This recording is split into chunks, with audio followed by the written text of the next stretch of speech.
नाशिकच्या आडगाव परिसरामध्ये असलेल्या अमृतधाम येथे काल रात्रीच्या सुमारास एका युवकाची धारदार शस्त्राने खून झाल्याची घटना घडली आहे।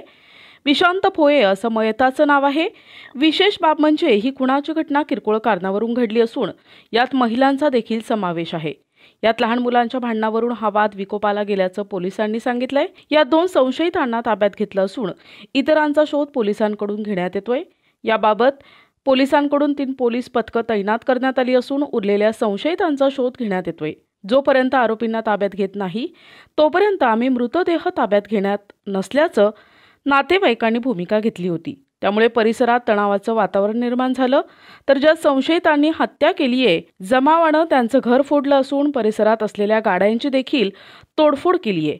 त्यामुळे परिसरात तणावाचं वातावरण असून पोलिसांचं आरसीबीचा पथक देखील या ठिकाणी तैनात करण्यात आलंय। पोलिसांनी जमावाला आरोपी यांना अटक करण्याचं आश्वासन दिलं असून याबाबत पथक देखील संशयितांचा शोध घेत असल्याचं म्हटलंय। त्यामुळे परिसरात तणावपूर्ण शांतता पसरली आहे।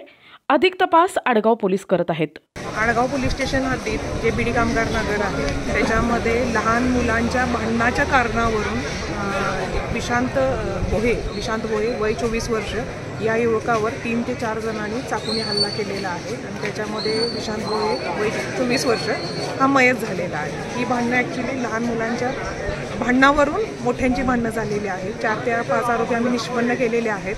4 ते 5 टीम आम्ही तयार करून त्या रवाना केलेल्या आहेत आणि तात्काळ आरोपी अटक करत आम्ही हे सगळं तपासामध्ये निष्पन्न करू। सध्या परिस्थिती तणावपूर्ण असल्यामुळे सध्या आम्ही कायदा सुव्यवस्थेच्या दृष्टीनं बंदोबस्त लावलेला आहे आणि तात्काळ आम्ही आरोपी अटक करत आहोत आणि ह्या सगळ्या ज्या गोष्टी आहेत मिरचीपूर ह्या तपासात निष्पन्न होतील।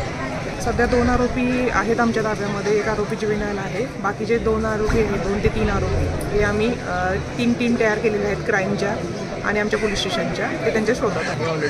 आम्ही पूर्ण प्रयत्न करत आहोत की आरोपी अटक करण्याचे आणि आरोपी अटक होणार। प्रतिनिधी गुड्डू शेख, दिशा न्यूज, नाशिक।